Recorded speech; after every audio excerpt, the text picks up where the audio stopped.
یهو در باز شد و زنم منو با کسی دید که به کانال سایه های خیانت خوش اومدید. ما در اینجا سرگذشت واقعی افراد رو روایت میکنیم.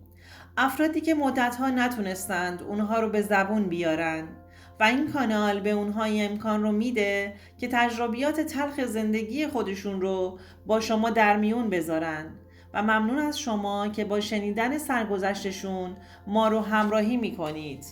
داشت برف می اومد. هوا به شدت سرد شده بود.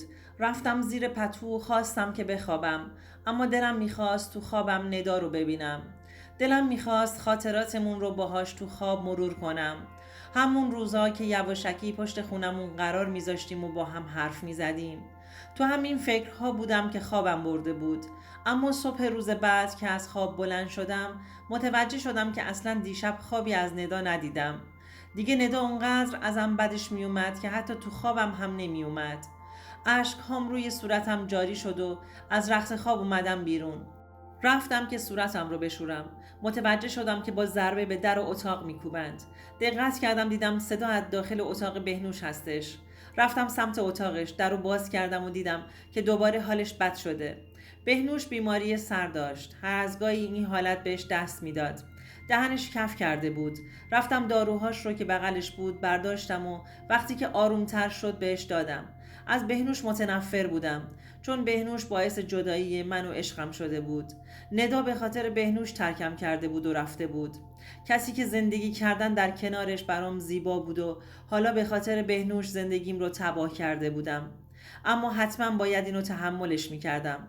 داستان زندگی من اینطوری شروع شد که وقتی جوان بودم خونه ما و خونه نداینا با یه دیوار به هم چسبیده بودند. ما هر روز برای دیدن هم لحظه شماری می کردیم. سن و سالی هم نداشتیم. اون زمان با هم دوست شده بودیم و به دور از چشم بزرگترامون یواشکی پشت خونمون همو می دیدیم. ندا خیلی خوشگل و خوش اندام بود. خیلی هم عاشق بود. منو بیشتر از خودش دوست داشت. وقتی کنارش بودم با همه احساسش تو چشام نگاه میکرد و میگفت نوید جان، تو تنها دلیل زنده موندنم تو این دنیا هستی. اگه یه روز ترکم کنی اون روز آخر دنیاست واسم. منم خیلی دوستش داشتم و عاشقش بودم، اما اون عشقش قوی تر بود. هر کاری که لازم باشه یه دختر واسه یه پسر انجام بده رو برام انجام میداد. تا اینکه خانواده‌اش از رابطمون با خبر شدن و اونقدر ندا رو کتک زدن که بنده خدا همون جوری هم پشت من وایستاد و گفت که عاشقم هستش و هر بلایی سرش بیارن باز هم حاضر نیست که ترکم کنه. منم وقتی که وضعیت رو بحرانی دیدم مادرم رو راضی کردم که به خواستگاری ندا بریم. خانواده من هم راضی به این ازدواج نبودند، اما با پافشاری های من مادرم راضی شد. وقتی که به خونهشون رفتیم با کم محلی های خانوادش مواجه شدیم و علیرغم مخالفت های هر دوتا خانواده هامون بازم مصمم به ازدواج با هم بودیم. همو خیلی دوست داشتیم و حاضر بودیم پای همه سختی هاش بمونیم. با مخالفت های شدید پدر ندا و همچنین مادر خودم خلاصه با هم ازدواج کردیم.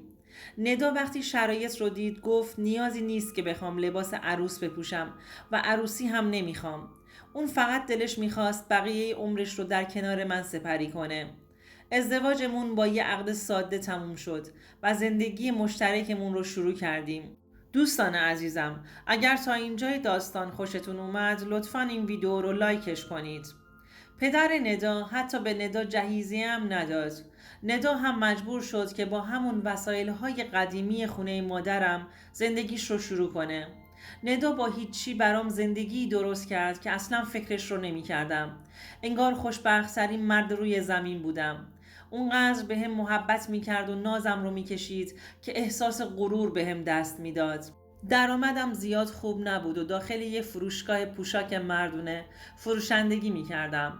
حقوق ناچیزی داشتم، حقوقی که حتی کفاف خرید مایحتاج خونه رو هم جواب نمیداد. البته مادرم اجازه خرج کردن تو خونه رو بهم نمیداد. منم سر ماه که میشد کل حقوقم رو دست ندا میدادم تا اگر چیزی خواست برای خودش بخره و خرج کنه. اما اون کل پول رو پس انداز میکرد. البته اینم بگم که بعدها متوجه این قضیه شدم. 4 سال به همین منوال گذشت و ما صاحب یه فرزند دختر شده بودیم. مادرم همچنان به خاطر دختردار شدن ندا اونو سرکوف میزد که چرا نتونسته پسردار بشه و فامیلیمون رو ریشه دار کنه. اما ندا به اینجور چیزها گوش نمیکرد و از حرفهای مادرم ناراحت نمیشد. آخه تو خونه مادرم اینا زندگی میکردیم و باید باهاشون کنار میومدیم. سابکارم تازه تولیدی پوشاک را انداخته بود و چون من همه کارش بودم و تمام پیچ و خم کار دستم بود، ازم خواست که مدیریت تولیدی رو قبول کنم و اونجا مشغول به کار بشم. منم قبول کردم چون حقوقم بالاتر میرفت و زندگیم بهتر میشد. این قضیه چندین ماه گذشت تا اینکه ندا ازم خواست که این کار رو خودم برای خودم راه اندازی کنم، یعنی تولیدی خودم رو داشته باشم. توی تمام این سالها هر پولی رو که بهش داده بودم بیشترش رو پسنداز کرده بود و برای خودش هر بار طلاهای کم وزن خریده بود و نگهش داشته بود برای روز مبادا. کل اون طلاها رو آورده بود و گذاشته بود روبروم و گفت با اینها میتونی تولیدی خودت رو راه بندازی و برای خودت کار کنی. نیازی نیست که کارگر مردم باشی. با دیدن این صحنه که اون همه طلا رو جمع کرده بود، انگار خدا دنیا رو بهم داده بود.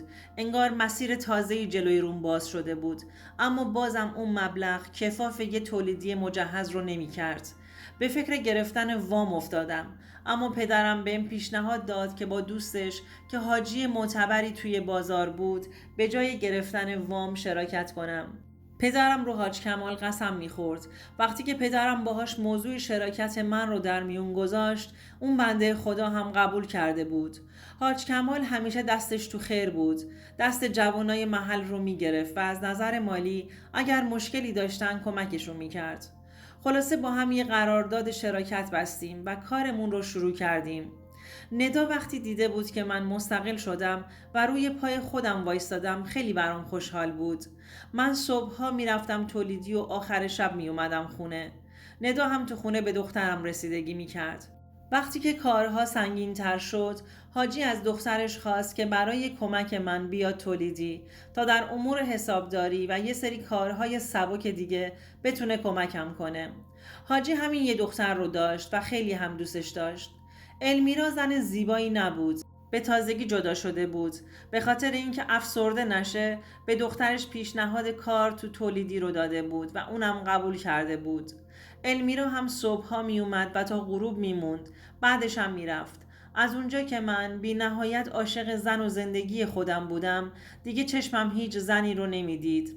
هزاران زن و دختر هم اگر توی تولیدی کار می کردند برای من مهم نبود.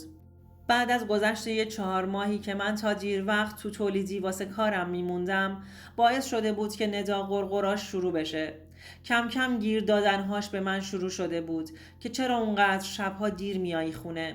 چرا موقع سر کار رفتن اونقدر به خودت میرسی؟ چرا هر روز یه مدل لباس تنت میکنی و هر روز صورتت رو ستیقه میکنی؟ و هزار جور گیر دادنهای دیگه. با این کاراش یواش یواش داشت میرفت رو اعصابم، جوری که بحث هامون بالا میگرفت و حتی گاهی اوقات کتککاری میکردیم. دخترم از دعوای ما خیلی وحشت زده میشد و به مادرم پناه میبرد و گریه میکرد. از یه طرفم المیرا دختر حاج کمال هم خیلی خودش رو با من صمیمی کرده بود. با هم مدام درد و دل میکرد و انگار برای درد و دل کردن فقط منو داشت.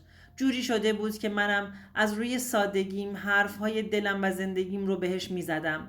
اونم با کمال خونسردی و آرامش نصیحتم میکرد و از ندا دفاع میکرد و میگفت اون بنده خدا هم حق داره. آخه فقط تو خونه است و بچه داری میکنه و خبر فضای کار بیرون رو نداره. تو باید بهش حق بدی.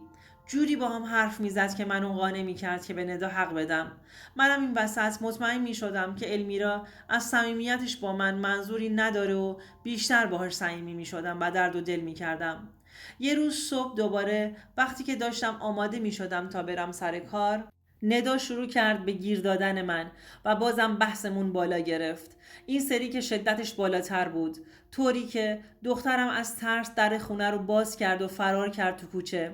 بعد از کلی دعوا کردن تازه متوجه شدیم که در خونه باز و دخترم تو خونه نیست. سراسیمه دویدیم تو کوچه اما پیداش نکردیم. وقتی وارد خیابون اصلی شدیم دیدیم که کنار جاده شلوغ و مردم همه جمعن. وقتی رفتم جلوتر دختر خودم رو غرق خون کف جاده دیدم. چشام سیاه شده بود.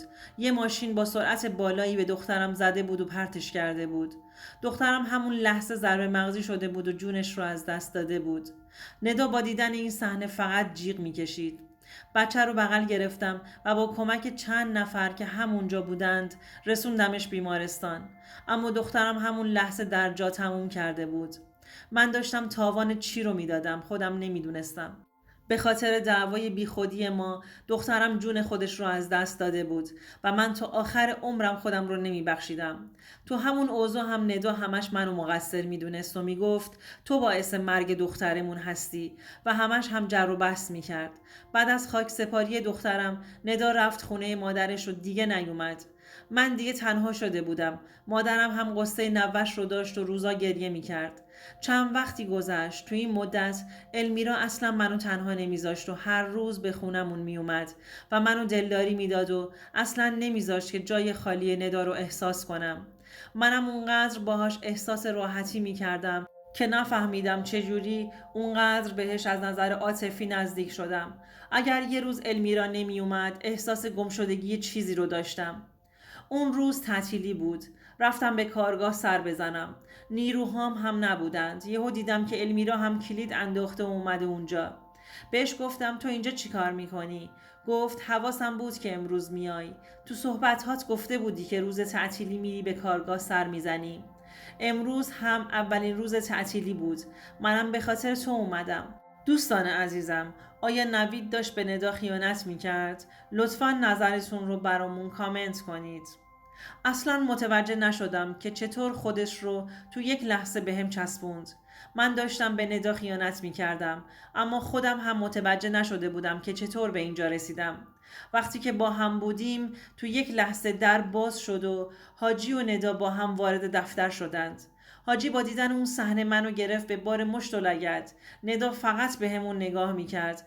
وقتی که کتک های حاجی تموم شد ندا رو کرد به المیرا و گفت پس تمام اون پیام ها که برام فرستاده میشد از طرف تو بوده. تو خودت همون زنی بودی که با همسر من رابطه داشتی و منو هم از کارهای نوید آگاه میکردی و میگفتی همسرت داره بهت خیانت میکنه. تو چه آدم کثیفی هستی که باعث شدی زندگیمون از هم پاشیده بشه و دخترمون رو هم از دست بدیم. خدا ازتون نگذره. و بعد روی صورت من تف انداخت و برای همیشه رفت.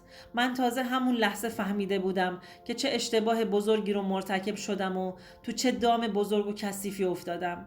من هم زندگیم و هم بچم رو به خاطر یه زن مریض روحی از دست داده بودم.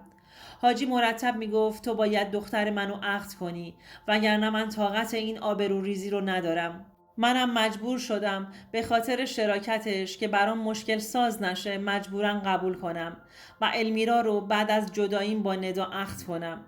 ندا بعد از جداییمون و بعد از اون روز که بهش خیانت کرده بودم دیگه حاضر نشده بود با من چشم تو چشم بشه و تمام کاراش رو انجام داده بود تا از کشور خارج بشه. حاجی برای دخترش چنان مهریه‌ای بسته بود که هیچ وقت از دادنش خلاصی نداشتم و تا آخر عمرم گریبانگیرم بود. من زنی رو از دست داده بودم که با همه وجودش صد خودش رو توی زندگی برای من گذاشته بود و من قدرش رو ندونسته بودم. یکی دو ماهی از عقدمون گذشته بود که متوجه شدم المیرا گاهی اوقات شبها تو خواب حالش بد میشه. به خاطر همین قضیه هم همسرش ازش جدا شده بود و هیچ وقت هم نمیتونست بچه دار بشه.